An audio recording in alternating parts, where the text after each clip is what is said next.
Hello friends, எல்லோரும் எப்படி இருக்கீங்க? நல்லா இருக்கீங்களா? இந்த காணொலியில் வந்து எதை பற்றி பார்க்குறோம் அப்படின்னா ஒரு அம்மானா எப்படி இருக்கணும் அப்படின்ட்டு பார்க்குறோம். சரிங்களா? ஏன் நான் இந்த டாபிக் எடுத்தேன் அப்படின்னா, எங்கள் அம்மா அவங்க எப்படி அவங்க எப்படி இது வரைக்கும் எப்படி வளர்த்தாங்க. ஸோ அந்த ஒரு விஷயம்லாம் இருக்கும் இல்லையா? அந்த ஒரு என்னோட எக்ஸ்பெக்டேஷன் எப்படி இருந்துச்சு, என்னோட எக்ஸ்பெக்டேஷன் நிறைவேறிச்சா இல்லையா? சரிங்களா?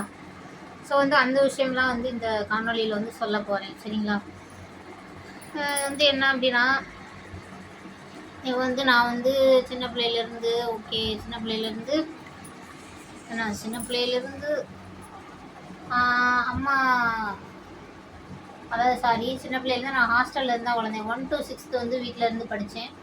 7வதுலேருந்து 12 வரைக்கும் கொடைக்கானலில் தான் படித்தேன்.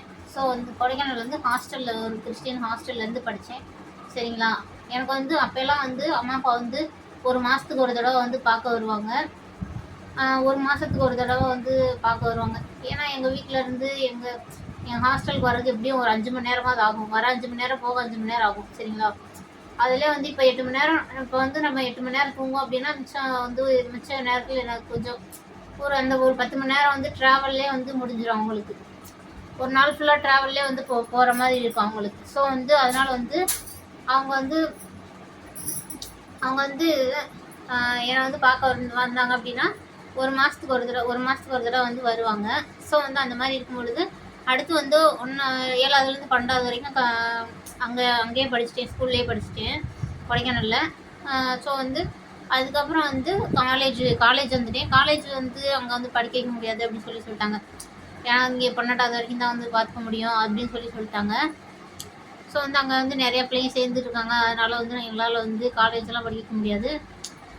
நாங்கள் இது வேணால் படிக்க வைக்கிறோம், 12th வரைக்கும் தான் எங்களால் படிக்க வைக்க முடியும் அப்படின்னு சொல்லிட்டாங்க. ஸோ இப்போ என்ன பிரச்சனை அப்படின்னா, டெய்லி வீட்டுக்கு வருவேன். காலேஜ் முடிச்சுட்டு வீட்டுக்கு வருவேன். டெய்லி எங்கள் அம்மா திட்டுவாங்க, என்ன வேலை செய்யலையா, வேலை செய்ய தெரியல, ஒரு வேலை செய்ய தெரியல, ஒரு குழம்புக்கு தெரியல, ஒரு சோறாக்கு தெரியல அப்படின்னு சொல்லிட்டு திட்டுவாங்க. நானும் ஒரு நாள் சோறாக்கி வச்சு குழம்பு வச்சேன். சரி, நம்மளை திட்டுறாங்களே அப்படின்றக்காண்டி குழம்பு வச்சு சோறாக்கி வச்சு சந்தோஷமா இருந்துச்சு. நம்ம இப்போ தான் ஃபஸ்ட் டைம் சோறாக்கி இருக்கோம், குழம்பு வச்சுக்கோம் அப்படின்ட்டு. ஸோ ஒவ்வொரு நாளைக்கு நான் நிறைய டைம் அப்புறம் என்னன்னா இல்லைன்னா அன்னைக்கு ஒரு நாள் சொன்னாங்க, நான் ஃபஸ்ட் டைம் சோறாக்கினப்போ குழம்பு வச்சப்ப சொன்னாங்க, இதெல்லாம் ஒரு குழம்பா, இதெல்லாம் நீ எதுக்கு இப்படி குழம்பு வச்சிருக்க, எதுக்கு நீ இப்படி குழம்பு வச்சிருக்க. ஸோ இப்படிலாம் குழம்பு வச்சா இதை மனசு நிம்மானா, இதை உங்கள் அப்பா இதை சாப்பிட்டுட்டு வேலைக்கு போனாருன்னா அவருக்கு எலும்பெல்லாம் நல்லா கூடிக்கும், நல்லா சத்து வந்துருமா அப்படின்னு சொல்லி திட்டினாங்க. ஒருத்தவங்க நம்ம பாராட்டலைனாலும் பரவாயில்ல, அவங்கள ஹர்ட் பண்ணக்கூடாது. சரிங்களா? அதுதான் விஷயம். இப்போ ஒன்றும் பிரச்சனை இல்லை, நம்ம அம்மா தானே, எல்லாரும் அம்மா அம்மா அம்மான்ட்டு தூக்குறாங்க, கொண்டாடுறாங்க, எல்லாம் ரைட்டு தான். இருந்தாலும் எப்போ அம்மா அம்மான்னு கொண்டாட வேண்டிய விஷயம் எப்போ வரைக்கும் அப்படின்னா, அவங்களோட கருவறையில் நம்ம இருக்க வரைக்கும் தான். ஏன்னா அது வரைக்கும் தான் நம்மளை சுமக்கிறாங்க. அதுக்கப்புறமா அவங்களுடைய கடமையை செய்கிறாங்க. கொஞ்ச நாள் கை கால் கழுவி விடுவாங்க, கொஞ்ச நாள் குளிப்பாட்டி விடுவாங்க, கொஞ்ச நாள் பால் கொடுப்பாங்க, கொஞ்ச நாள் பார்த்துக்குவாங்க, அவ்வளோதான். அந்த மாதிரி கேர், ரொம்ப கேர் எடுத்துக்குவாங்க அப்படின்னா ஒரு ஃபஸ்ட்டு 2 வருஷம் மட்டும்தான். சரிங்களா? சரி, அம்மாவோட வயசுல இருந்தது ஒரு 3 வருஷம் அப்படின்னு வச்சுக்கோங்களேன். அதுக்கப்புறமா கொஞ்சம் கொஞ்சமாக விவரம் தெரிய அம்மா அப்படின்ற ஒரு அதிகாரத்தை காட்டக்கூடாது என்றைக்குமே. அம்மான்றனால அவங்க என்ன சொன்னாலும் அவங்க கேட்பாங்க, என்ன சொன்னாலும் அவங்க கேட்டுக்குவாங்க அப்படின்னு சொல்லிட்டு நம்ம இஷ்டத்துக்கு பிள்ளைங்களை இது பண்ணக்கூடாது. இது என்ன அப்படின்னா, இப்போ நான் குழம்பு வச்சுக்கேன் அப்படின்னா, இந்த விஷயம் பத்தலை பாப்பா, நாளைக்கு நீ இதெல்லாம் சரி பண்ணி நீ நல்லபடியாக குழம்பு வை அப்படின்னு சொன்னீங்கன்னா ஓகே. நானும் இப்பயும் நானுமே அங்கே எதுவும் பெருசாக பண்ணலை. அதுலேருந்து நான் அங்கே சோறாக்கதும் இல்லை, குழம்பு வைக்கிறதும் எதுவுமே பண்ணுறதில்ல. சோறு மட்டும் ஆக்கி வைப்பேன். அதுவும் ஒரு நாளைக்கு குழஞ்சிரும், ரொம்ப கத்துவாங்க, செய்வாங்க. அப்பா கொத்தனார் வேலைக்கு போகிறாருன்னா அம்மா சித்தாள் வேலைக்கு அவங்க கூட போயிட்டு லேட்டாக தான் வருவாங்க. ஒரு 6 மணி அந்த மாதிரி தான் வருவாங்க. சரிங்களா? ஸோ இந்த மாதிரி இருக்கப்போ பிள்ளைங்களை அந்த மாதிரி ட்ரீட் பண்ணுங்க. சரிங்களா? இப்போ ஏதாவது ஒரு தப்பு பண்ணிட்டாங்க அப்படின்னா, நீ இந்த மாதிரி பண்ணக்கூடாது, இந்த மாதிரி பண்ணுறது தப்பு. சரிங்களா? இப்படின்னு சொல்லுங்க. சரிங்களா? அவங்களுக்கு சொல்கிறதுக்கு வேறு யார் சொல்லித்தருவாங்க? பேரண்ட்ஸ் தான் சொல்லித்தரணும். அவங்கள திருத்துறது, பிள்ளைங்களை திருத்துறது, செய்கிறது எல்லாமே பேரண்ட்ஸ் தான். ஸோ என்ன பண்ணணும், இது தப்பு, இது சரி அப்படின்னு சொல்லி கொடுக்கணுமே தவிர அவங்களுக்கு அவங்களுக்கு வந்து என்ன தெரியும்? நீங்க வந்து வயசுல பெரியவங்க, ஏதாவது பெத்தவங்க வந்து வயசுல மூத்தவங்க அப்படின்றனால வந்து பிள்ளைங்க என்ன சொன்னாலும் கேட்டுக்குவாங்க அப்படின்னு சொல்லிட்டு வந்து நினைக்கக்கூடாது. ஸோ வந்து என்னன்னா, ஒரு தப்பு பண்றாங்க அப்படின்னா, இந்த மாதிரிலாம் பண்ணக்கூடாது. நீ இந்த மாதிரி பண்ணியிருக்கலாம். ஒரு விஷயம் செய்றாங்க, ஒரு செயல் செய்றாங்க. நீ ஒரு வேலை சொல்லியிருக்கீங்க. அத வந்து அவங்க சரியா செய்யல அப்படின்னா, இங்க வந்து என்ன சொல்லணும்னா, இந்த வேலை வந்து நீ பண்ணியிருக்கிறது கரெக்ட்டு. ஓகே, நல்லா இருக்கு. அப்ரிஷியேட் பண்றேன். ஆனா வந்து இத வந்து இன்னும் பெட்டரா பண்ணியிருக்கலாம். இதெல்லாம் வந்து நீ பண்ண தவறிட்ட அப்படின்னு சொல்லி வந்து ஒரு திருத்தம் பண்ணலாமே தவிர, அங்க வந்து ஒரு அதிகாரம் பண்ணக்கூடாது. நமக்கு தான் எல்லாமே தெரியும் அப்படின்னு சொல்லி இருக்கக்கூடாது. அதாவது வந்து கொஞ்சம் வளர்ந்துட்டாங்க, ஒரு அடல்ட் ஆயிட்டாங்க அப்படின்னாலே அவங்களுக்கும் உணர்ச்சிகள் இருக்கும். அவங்களுக்கும் எக்ஸ்பெக்டேஷன் இருக்கும். அவங்களுக்கும் எதிர்பார்ப்பு இருக்கும். அம்மா பாராட்டுவாங்க, செய்வாங்க. நம்மள வந்து ஹர்ட் பண்ண மாட்டாங்க. நம்மள வந்து கஷ்டப்படுத்த மாட்டாங்க அப்படின்னு சொல்லி அவங்களும் நினைப்பாங்க. அதை ஏன் வந்து யாருமே வந்து நினைச்சு பார்க்க மாட்டாங்க அப்படின்னு வந்து எனக்கு வந்து தெரியல. உண்மையிலேயே தெரியல. இது வந்து எனக்கு ரொம்ப கஷ்டமான விஷயம். ஸ்டில் இது வரைக்குமே எனக்கு கல்யாணம் 8 வருஷம் ஆயிடுச்சு. இவ்வளோ டெய்லியுமே எங்க அம்மா வந்து சண்டை போடுவாங்க. ஏதோ ஒரு சண்டை போடுவாங்க. கூட்டலன்னு சொல்லியோ, பாத்திரம் விளக்கலன்னு சொல்லி ஏதோ ஒரு சண்டை. அதாவது வந்து வேலை சொல்றது அப்படின்றது வேற. ஏதாவது ஒரு விஷயத்த வச்சு தினமுமே சண்டை வரும். எப்படா அந்த விடுதலை ஆகும்னு. கல்யாணம் ஆனதுக்கு முக்கியமான காரணமே எங்க அம்மா தான். எப்படா அந்த வீட்டை விட்டு போவோம், எப்படா நமக்கு கல்யாணம் ஆகும், அங்கே போய் நிம்மதியா இருப்போமா அப்படின்னு சொல்லிட்டு இங்கே வந்தேன். சரிங்களா, இதுவும் வந்து ஒரு காரணம். நான் வந்து கல்யாணம் ஆகி வந்ததுக்கு இதுவும் ஒரு காரணம். அப்புறம் வந்து வேற வேற என்னன்னா, இன்னைக்கு வரைக்குமே, இன்னைக்கு கல்யாணம் ஆகி 8 வருஷம் ஆயிடுச்சு. இன்னைக்கு வரைக்குமே வந்து எங்க அம்மா என் கூட சண்டை போட்டுக்கிட்டே தான் இருப்பாங்க. ஒரு நாள் கூட சந்தோஷம் பேசினதே கிடையாது.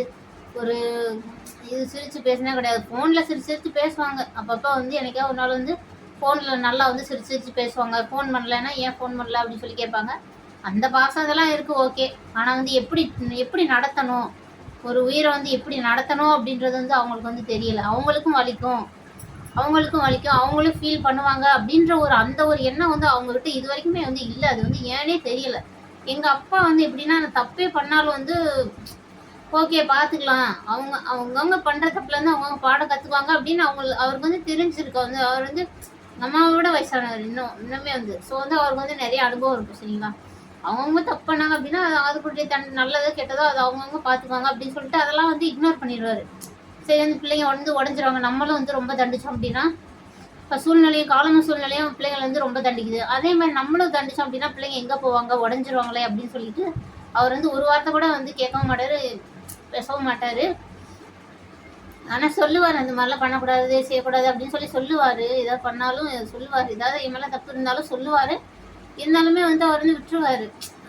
ரொம்ப ரொம்ப வந்து கஷ்டப்படுத்துகிற மாதிரி இது பண்ணுற மாதிரி பேச மாட்டார். ஆனால் எங்கள் அம்மா அப்படி கிடையாது.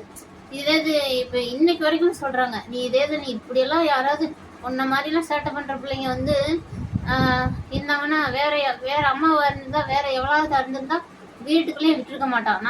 நான் இங்கே வரைக்கும் தான் இன்னைக்கு வரைக்கும் பிள்ளைனோட ஏற்றுக்கு இருந்திருக்கேன், வச்சுருந்துருக்கேன் அப்படின்லாம் பேசுவாங்க. இன்னைக்கு வரைக்குமே பேசுகிறாங்க. இப்போ எனக்கு வந்து ரொம்ப வந்து கஷ்டமாக இருக்குது, மன உளைச்சலாக இருக்குது. ஸோ வந்து நம்மளுடைய என்னடா இது, நம்ம வாழ்கிறதுக்கு நம்ம உரிமை இல்லையா, நம்ம வாழ்கிறதுக்கு நம்மளுக்கு உரிமை இல்லையா, இங்கிட்ட போகிறதுக்கு வர்றதுக்கு நம்மளுக்கு உரிமை இல்லையா. ஸோ வந்து இவங்ககிட்ட சொல்லிட்டு தான் எல்லாமே பண்ணணுமா அப்படின்ட்டு நம்ம இப்போ எனக்குன்னா நான் அப்படின்னா ஒரு டென்ஷன் இருக்குது. ஏதாவது ஒரு சண்டை ரொம்ப என்னால் ஏதோ ஒரு விஷயம் வந்து தாங்க முடியாத ஒரு விஷயம் நடந்துருச்சு அப்படின்னு சொன்னால், நான் வந்து ஒரு லாங் ட்ராவல் பண்ணுற பழக்கம் வந்து எனக்கு இருக்குது. ஸோ வந்து எங்கே போனேன் சொல்லாமல், எங்கே போனேன், ஏது போனேன், அப்படியா இப்படியா, எவனை பார்க்க போனேன், அப்படி சொல்லி பேசி ரொம்ப ஹர்ட் பண்ணி ரொம்ப இது பண்ணிடுவாங்க. அது வந்து எனக்கு கொஞ்சம் ரொம்ப கஷ்டமாக இருக்கும், ரொம்ப வருத்தமாக தான் இருக்கும். ஸோ வந்து இன்னைக்கு வரைக்குமே வந்து புரிஞ்சுக்காம தான் அவங்க வந்து நடந்துருக்காங்க. இந்த மாதிரிலாம் வந்து எந்த பேரண்ட்ஸுமே இருக்காதீங்க. எனக்கு வந்து என்ன ஆசைன்னா, இப்போ நான் பக்கத்தில் வந்து இப்போ என்னோட பிரதர் இன்லாவோட ஒய்ஃபோட அம்மா வந்து இருக்காங்க. சரிங்களா, எனக்கு வந்து 3 பிரதர் இன்லாவோட அம்மாவுமே 2 பிரதர் இன்லாவுக்கு வந்து ஒரே மாமியார் தான். சரிங்களா, ஸோ இவங்க 2 பேர் இருக்காங்க. ஸோ வந்து என்னோட பிரதர் இன்லாவுக்கு வந்து 2 மாமியார். ஸோ 2 மாமியார் இருக்காங்கல்ல, ஸோ 3 பிரதர் இன்லாவுக்கு வந்து 2 மாமியார். சரிங்களா, ஸோ வந்து 2 பேருக்கு வந்து ஒரே மாமியார் தான். ஸோ வந்து அவங்க 2 பேர் வந்து எப்படின்னா, அவங்க பிள்ளைங்க வந்து பக்கத்துலேயே வச்சு பார்த்துக்கிறாங்க. ஒரே ஊரில் கட்டி கொடுத்துருக்காங்க. ஒருத்தவங்க வந்து சொந்தத்தில் கட்டி கொடுத்துருக்காங்க. அவங்க அண்ணன் மகனுக்கே வந்து கல்யாணம் பண்ணி கொடுத்துருக்காங்க அந்த பிள்ளைங்கள. இவங்க வந்து இன்னொருத்தவங்க எப்படின்னா ஒரே ஊரில் வந்து கட்டி கொடுத்துருக்காங்க. ஸோ வந்து இந்த மாதிரி வந்து கட்டி கொடுத்துருக்காங்க. அவங்களெல்லாம் வந்து அவங்க பிள்ளைங்கள்லாம் வந்து டெய்லியுமே பார்க்குவாங்க. அம்மா அம்மா என்னைக்காவது ஒரு நாள் இப்போ நான் எப்பயும் வீட்டுக்கு போனால் கூட எங்கள் அம்மா வந்து என்ன சொல்லும், சண்டை போட்டு தான் அனுப்பும். சண்டை போடாமல் என்னை வந்து ஊருக்கு அனுப்பவே அனுப்பாது. ரொம்ப ரொம்ப சண்டை வரும். எங்கள் அம்மாவுக்கு எனக்கு ரொம்ப சரியான சண்டை வரும். அதே மாதிரி வந்து இங்கே நான் இப்போ சொன்னேன்ல, என் பிரதர் இன்லாவோட மாமியாவெல்லாம் இருக்காங்கல்ல, அவங்களாம் எப்படின்னா அவங்களோட பிள்ளைங்களை வந்து இப்போ இந்த மாதிரி சொந்த ஊர்லேயே கட்டி கொடுத்தாங்க. டெய்லி அவங்க அம்மா வீட்டில் ஒரு பிள்ளைனா அவங்க அவங்க ஹஸ்பண்ட் வந்து, அதாவது வந்து என்னோட பிரதர் இன்லா வந்து அங்கே போயிடுவாங்க.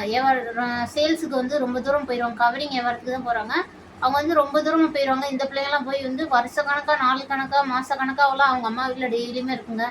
எந்த சண்டையும் வராது, எந்த சச்சரவும் வராது. அப்போ நம்ம பார்க்குறப்ப நம்ம அம்மா இப்படி இல்லையே, என்றைக்குமே எப்போ பார்த்தாலும் சண்டை ஓட்டே இருக்கும். ஆனால் இந்த பிள்ளையில பாரு, எப்போ பார்த்தாலும் டெய்லி அவங்க அம்மா அப்பா வீட்டில் தான் இருக்குது. இந்த சண்டையும் வராது போல்.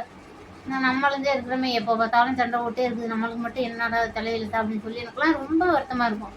இந்த மாதிரிலாம் வந்து எந்த பேரண்ட்ஸ் வந்து இருந்துடாதீங்க அப்படின்னு சொல்லி நான் வந்து உங்களை வந்து இருக்கரம் கூப்பி நான் வந்து கேட்டுக்கிறேன். சரிங்களா?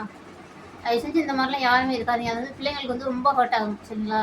உங்கள் வயிற்றுக்குள்ளே இருக்க வரைக்கும் தான் உங்களோட கண்ட்ரோலில் இருக்கும் பிள்ளைங்க. அதுக்கப்புறம் வந்து உங்களோட கண்ட்ரோலில் இருக்கணும் அப்படி சொல்லி நீங்கள் எதிர்பார்க்குறது தப்பு. அவங்கவுங்க ஒருத்தவங்க ஒரு உயிரின்னு இருக்குன்னா அவங்கவுங்களுக்கும் ஒரு மதிப்பு இருக்குது. சரிங்களா? அவங்கவுங்களுக்குன்னு ஒரு ஆசை இருக்கும், அவங்கவுங்களுக்குன்னு உணர்ச்சிகள் இருக்குது. அதை முதல்ல நீங்கள் வந்து புரிஞ்சுக்கணும் அப்படின்னு சொல்லி தான் நான் வந்து எல்லா தாய்மார்கள்லேருந்து நான் தாழ்மையோட நான் வந்து கேட்டுக்கிற விஷயம் என்ன அப்படின்னா, ஒவ்வொருத்தருக்கும் உணர்ச்சி இருக்கும், அவங்கவுங்களுக்குன்னு ஆசை இருக்கும், அவங்கவுங்களுக்குன்னு எதிர்பார்ப்பு இருக்கும், அவங்கவுங்களுக்கும் லைஃப் என்ஜாய் பண்ணலாம், வாழ்க்கையில் வந்து ஜாலியாக இருக்கணும் அப்படி சொல்லி இருக்கும். சரிங்களா? நீங்கள் வந்து எப்படி மரியாதை, பிள்ளை வந்து உங்களை பார்த்துக்கணும், பிள்ளை உங்களை வந்து மரியாதை கொடுக்கணும், பிள்ளை உங்களுக்கு அப்படின்னு நீங்கள் வந்து பிள்ளைங்கள்ட்ட வந்து எதிர்பார்க்குறீங்க. சரிங்களா? அதே மாதிரி தான் பிள்ளைங்களும் எதிர்பார்ப்பாங்க. ஏன் வந்து நம்ம அம்மா அப்பா வந்து நம்மளுக்கு மரியாதை கொடுக்க மாட்டாங்க? சரிங்களா? அதாவது பெரியவங்க நீங்களா அவங்கள இது பண்ணுங்க, மரியாதை கொடுங்க, அப்படி பூஜை பண்ணுங்க, புனஸ்காரம் பண்ணுங்க அப்படிலாம் சொல்லலை. நீங்கள் வந்து பெரியவங்க வந்து சின்ன பிள்ளைங்களை வந்து எப்போவுமே வந்து ஒரு சந்தோஷமா, பாசமா, ஒரு அன்பா வந்து நீங்கள் நடத்துனீங்களாலே போதும். அதுவே நீங்கள் அவங்களுக்கு கொடுக்கக்கூடிய ரொம்ப பெரிய மரியாதையாக தான் நான் நினைக்கிறேன். உண்மையிலேயே வந்து அவங்களுக்கும் உணர்ச்சி, ஒரு உயிரின் இருக்குன்னா அவங்களுக்கும் உணர்ச்சி இருக்கும், அவங்களுக்கும் ஆசை இருக்கும், அவங்களுக்கும் எதிர்பார்ப்பு இருக்கும், அவங்களுக்கும் வந்து வெளி உலகத்தை பார்க்கணுன்ற ஆசை இருக்கும். அதெல்லாம் வந்து நீங்கள் வந்து அலோவ் பண்ணுங்க, அவங்க கூடயே இருங்க, சப்போர்ட் பண்ணுங்க. ஏதாவது தப்பு பண்ணாங்கனாலும் இப்படி பண்ணக்கூடாது, இப்படி பண்ணணும், இப்படி போனால் வந்து சரியாக வரும், இந்த வழியில் போனால் சரியாக வரும், இந்த வழியில் போனால் தப்பாக வரும் அப்படின்னு வழி நடத்துங்க. கூட வரைக்கும் இருங்க. அது மட்டும் தான் உங்களுடைய வேலையை தவிர அவங்கள கண்ட்ரோல் பண்ணுறதோ, அவங்கள வந்து நீங்கள் வந்து மட்டப்படுத்துகிறதோ, உங்கள் கண்ட்ரோலில் வச்சுக்கணும்னு நினைக்கிறதோ அது வந்து உங்களுடைய வேலை இல்லை. தயவு செஞ்சு எல்லாரையும் நான் வந்து இது வந்து சந்தோஷமாக, அது வந்து நான் மனசு வேதனையோடு பேசுகிறேன். நான் வந்து ஒவ்வொரு பேரண்ட்ஸை திட்டணும் செய்யணும் அப்படின்னு நான் பேசலை, ஒரு மன சாதகத்தோடு பேசுகிறேன். எல்லா பிள்ளைங்களுக்குமே புரியும்னு நினைக்கிறேன். இது வந்து எல்லா பேரண்ட்ஸ்கிட்டையும் காட்டுங்க. இந்த வீடியோ வந்து எல்லாரையும் போய் சேரணும்னு நினச்சிங்கன்னா லைக் பண்ணுங்கள், ஷேர் பண்ணுங்கள். நம்மளுடைய ஃபார் இன்ஸ்டஸ் சேனல் வந்து சப்ஸ்கிரைப் பண்ணுங்கள். Thank you friends.